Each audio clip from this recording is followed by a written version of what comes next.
وما ينظر هؤلاء إلا صيحة واحدة وما لها من فواق.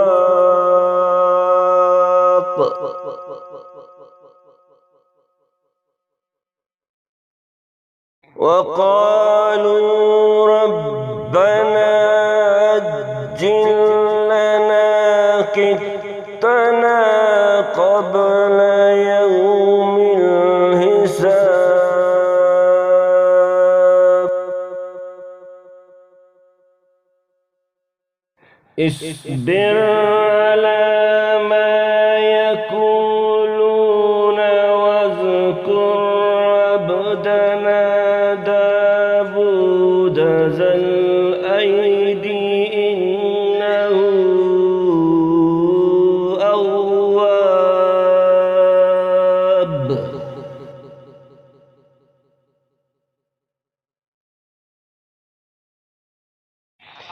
إنا سخرنا الجبال معه يسبحن بالعشي والإشراق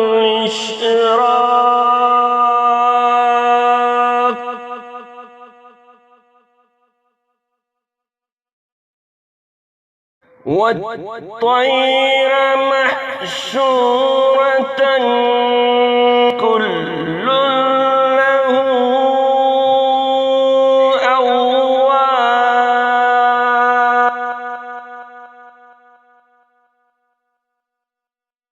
وشددنا ملكه وآتيناه الحكمة وفصل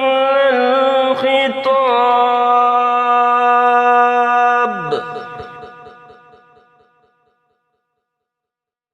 وهل أتاك نبأ الخصم إذ تسوروا المحراب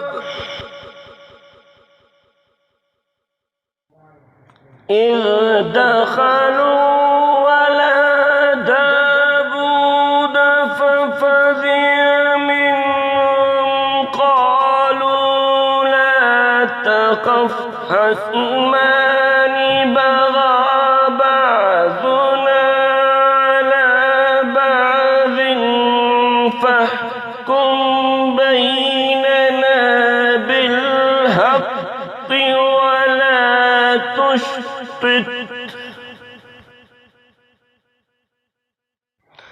فاحكم بيننا بالحق ولا تشطط واهدنا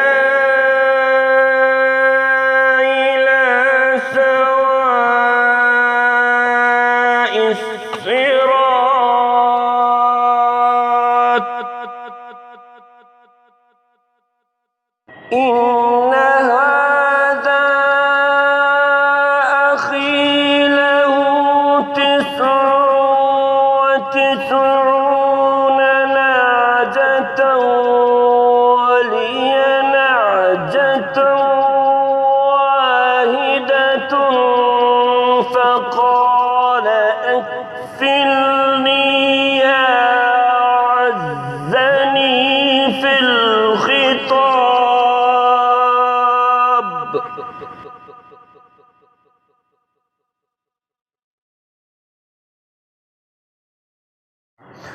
قال لقد ظلمك بسؤال نعجتك إلى نعاجه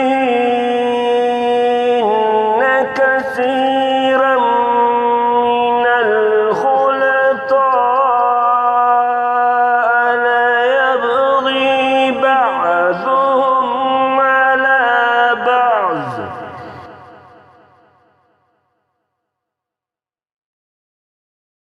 وإن كثيرا من الخلطاء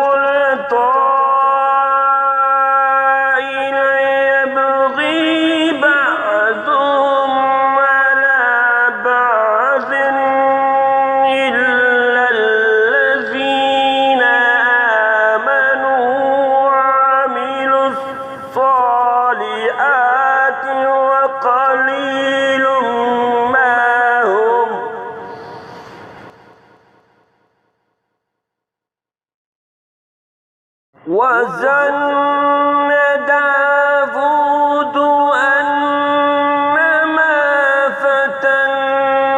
فتناه فاستغفر ربه وخر راكيا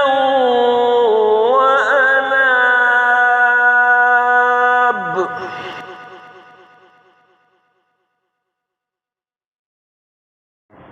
فغفرنا له ذلك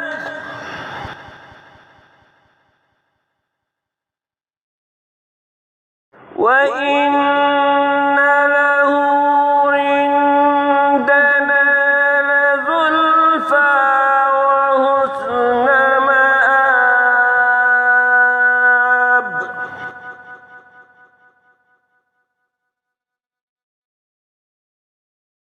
يا داود إنا جعلناك خليفة في الأرض فاحكم بين الناس بالحق فلا تتبع الهوى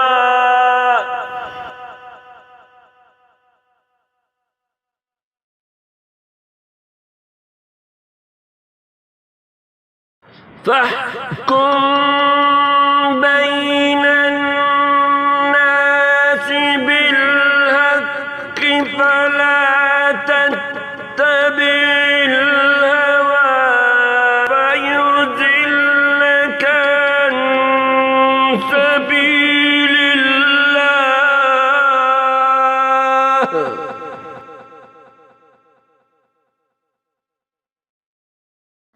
إن الذين يضلون عن سبيل الله لهم عذاب شديد بما نسوا يوم